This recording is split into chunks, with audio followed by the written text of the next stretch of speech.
All right, Christian Boy Podcast. Today we're going to be in Exodus chapter 22. Now, there's 31 verses in this chapter, and it's going to be going over more laws and more statutes that the Lord is going to give the tribe of Israel. Tribe, kingdom, either one works. So we're going to talk about the kingdom of Israel and the laws that God gives them. So yeah, 31 verses in this chapter, and you're going to see it's about different laws that God's going to be giving the tribe of Israel. Now, what should we be looking for in these laws? We should first be understanding that God is number one, he's holy. And so some of these things may not make sense to us at sometimes. Like, I'm like, what? Why would this be the case for this? Or why would God kill this person for this? Because God was trying to basically shape the kingdom of Israel into the kingdom that he wanted them to be, because they are his firstborn and his chosen people. Certain things they could not do and certain things they could do that other nations could and could not do. So that's what we're going to see in this. God's going to be continuing to shape Israel into the kingdom that he wants them to be, giving them these laws and these statutes that they should follow. So yeah, you already know what it is. If you have any comments, questions, or anything to say, you can text me at 662-371-8877 and let me know what it is. Subscribe to the YouTube, and let's get right into it on the Christian Boy Podcast. Our memory verse for the week comes from Proverbs 16, verse 2. It says, "All a man's ways seem right to him, but the Lord evaluates the motives." When a man steals an ox or a sheep and butchers it or sells it, he must repay 5 cattle for the ox or 4 sheep for the sheep. If a thief is caught in the act of breaking in and he is beaten to death, no one is guilty of bloodshed. But if this happens after sunrise, there is guilt of bloodshed. A thief must make full restitution. If he is unable, he is to be sold because of his theft. If what was stolen, whether ox, donkey, or sheep, is actually found alive in his possession, he must repay double. When a man lets a field or vineyard be grazed in, and then allows his animal to go and graze in someone else's field, he must repay with the best of his own field or vineyard.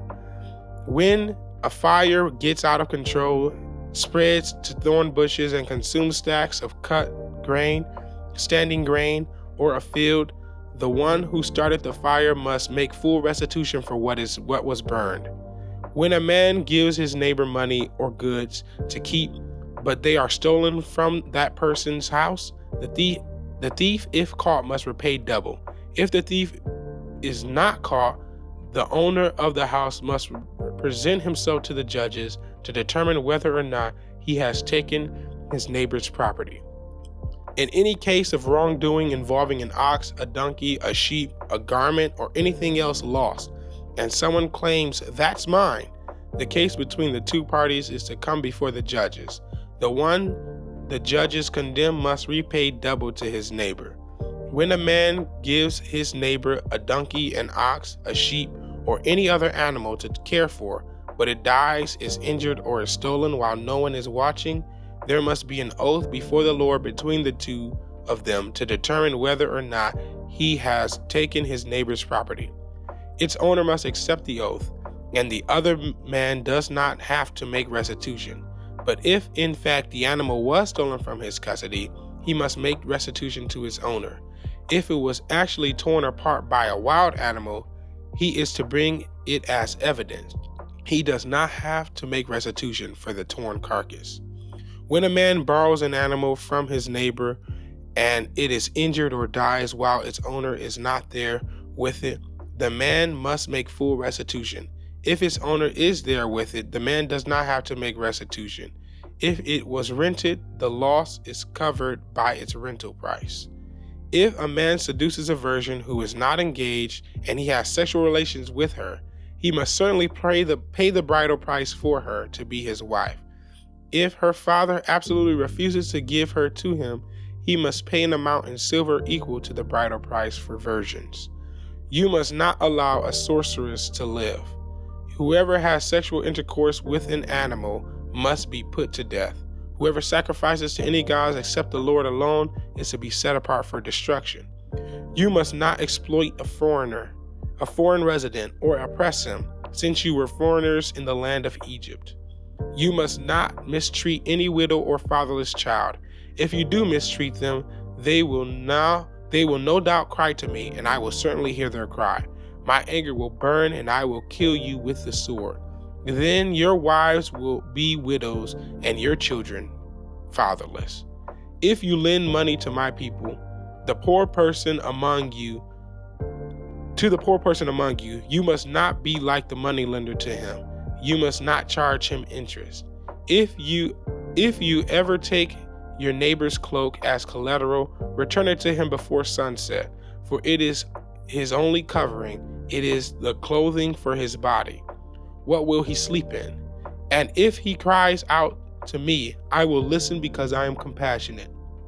You must not blaspheme God or curse a leader among your people. You must not hold back offerings from your harvest or your vats. Give me the firstborn of your sons. Do the same with your cattle and your flock. Let them stay with their mothers for 7 days, but on the eighth day you are to give them to me. Be my holy people. You must not eat the meat of a mauled animal found in the field. Throw it to the dogs.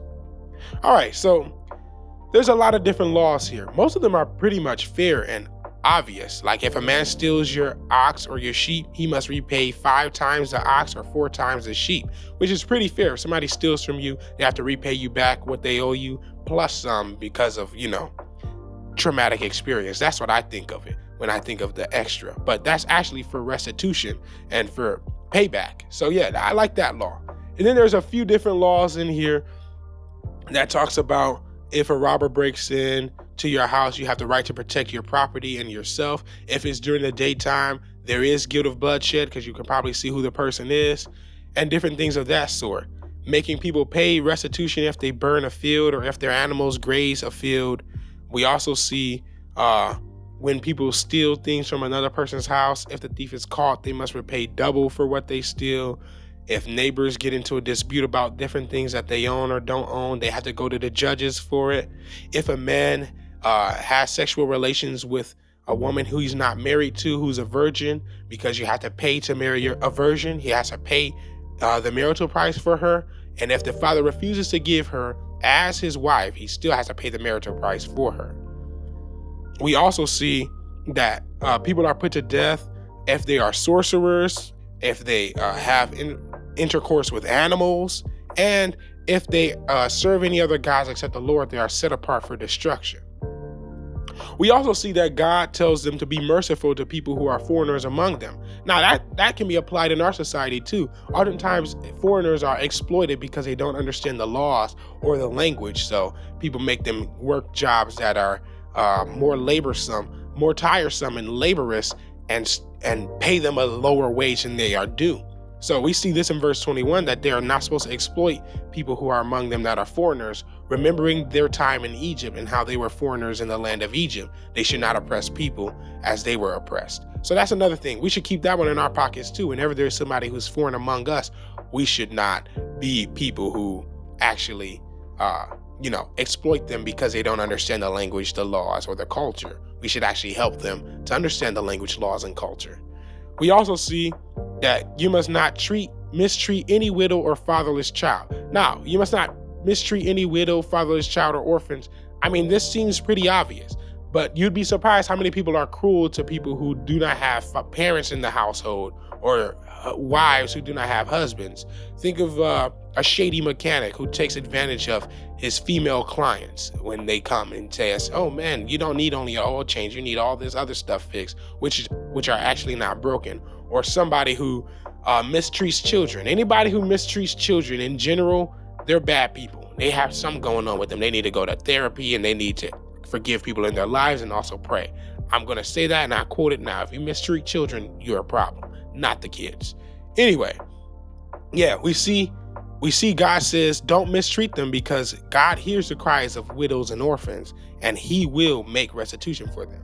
Also, it'll make me feel bad to mistreat widows and orphans. Wouldn't it make you feel bad? If it wouldn't, we need to pray. But if it does, you're with me. You feel what I'm saying. So yeah, don't mistreat widows and orphans in their need.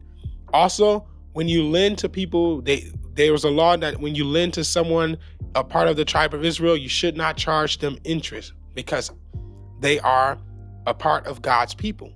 So now, should we apply this to our own lives? I don't know. Do you want to charge people interest when they owe you money? I personally don't. Oftentimes, I don't even borrow people money for the most part. I only borrow certain people a certain amount for a certain time. Everybody else, I don't borrow their money. There's different laws and rules about it. I govern myself accordingly. Also, God says that we should be compassionate to people who owe us. If you're taking your neighbor's, like it says here in verse 26, if you take your neighbor's cloak as collateral, you should return it to him before sunset, for it is his only covering. If somebody owes you something, but they don't have much to give you, don't take their last, is what he's basically saying. Don't take the last that they have and expect them to continue to survive and live and to produce more for you. How are they going to produce more if you take the last thing that they have? Like if somebody owes me $500, but their rent is due in 2 days and they only have that $500 to pay their rent, am I going to say, pay me my $500? And now they don't have a place to stay or a way to pay their rent. No, I'm going to say, you know what? Take your time, pay your rent, do what you need to do. And when you have enough money, you can pay me back. That's what we should do as decent people anyway. But, you would think that that's what people would do. But, that's why God sets down the law, to make sure that you understand what you should do. Also, we should not blaspheme God or curse a leader among your people. The second part of that, people mess up on the most. Blaspheming God is pretty hard to do if you know how to be an upright servant of the Lord. But cursing the leaders among you is very easy to do, and people do it often. They talk about their pastor. They talk about people that are put in leadership above them, or people that are placed above them in certain positions. And they do it often. They talk about them. They make jokes about them. They talk about how they dress. They talk about different things about them. And when we're not supposed to curse those who are above us, or curse the leaders that are ahead of us. And we see that here. Now, verse 29, people say, you must not hold back your offerings from your harvest or your vats. Give unto me. Like, we must not hold back our offerings. Now, some people say, this was Old Testament. They only had to give an offering every once in a while, and they did not get a weekly paycheck. Now, the harvest was their offering. The harvest, when they got their harvest, that was their offering. And technically, the harvest was their technical paycheck. If you worked your land and you got your harvest, you would either sell your harvest to other people to earn money and to earn the different things that you wanted, or you would use your harvest as your earnings and use it to eat and to survive off of. So that was technically their paycheck. Now, God loves a cheerful giver. Should we give to our churches if they're benefiting society and actually doing things with the money that you're giving them? Of course. Do churches have bills that they have to pay, and are they 501c3s, nonprofits? Yes. And so should we give offerings to the churches to continue God's work? Of course. Now, if your church is doing the work of the Lord or not. So that's all I'm going to say about that. Should you give to a church that's doing the work of the Lord? Of course. Should you give to a church that's doing the work of the Lord? Of course. Now, my church is one of those churches that do the work of the Lord. So I cheerfully give. We have a lot of different programs. We give out food to the community. We have free clothing for people who need it. We have multiple different programs for the community. And these programs do not run themselves without funding. And so I cheerfully give to my church. So, yeah, you should be a giver and not hold back your earnings. And the last one, verse 31, well, we see also it says, give me the firstborn of your sons. Do the same with the cattle of your flock. Now, why is he saying this? We saw in Exodus chapter 14, when he kills the firstborn of Egypt, he says that he's going to take the firstborn of Israel and of their animals for what he did to Egypt, as a reminder of what he did to Egypt. And we see that happen. We see him talking about it here in verse 30 of chapter 22. And then verse 31 says, be my holy people. You must not eat the meat of a mauled animal found in the field. Now, there's multiple reasons why we should not eat the meat of something found in the field. Number one, you don't know how long this animal has been dead. So depending on the length of death, you can catch multiple diseases and sicknesses by eating the meat of a dead carcass. So this was protection of their bodies to make sure that they don't eat something that they're not supposed to eat.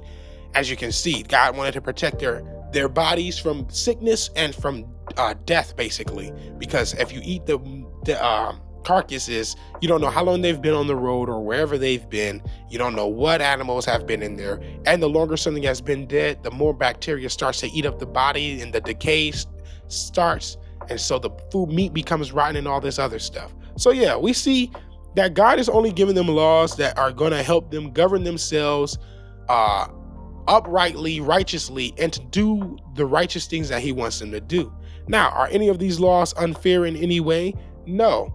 If you raise up a woman and you have sex with her, you have to pay the bridal price for her. You're not going to get a free wife and supersede her family and get with her. That's why that law was put in place. You're not just going to supersede the family, get with her, do whatever you want and leave. So that's why we see these laws. And so we should look at these laws and think to ourselves, how can these laws align with what we have going on in our lives? And how can we do better in our own lives to follow God's law and to follow what he calls us to do?